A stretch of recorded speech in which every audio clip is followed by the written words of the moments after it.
పల్నాడు జిల్లా పెదకూరపాడులో త్రుటిలో ప్రమాదం తప్పిపోయింది. వెళ్తున్న ఆర్టీసీ బస్సులో ఉన్నట్టుండి పొగలు వచ్చేశాయి.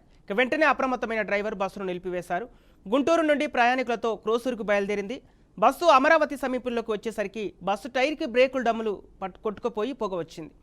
దీంతో ప్రయాణికులంతా ఒక్కసారిగా కంగారు పడ్డారు. బస్సు నిలిపివేయడంతో అందరూ దిగిపోయారు. దీంతో పెను ప్రమాదం త్రుటిలో తప్పింది. అనంతరం ప్రైవేటు వాహనాల్లో ప్రయాణికులు గమ్యస్థానాలకు చేరుకున్నారు.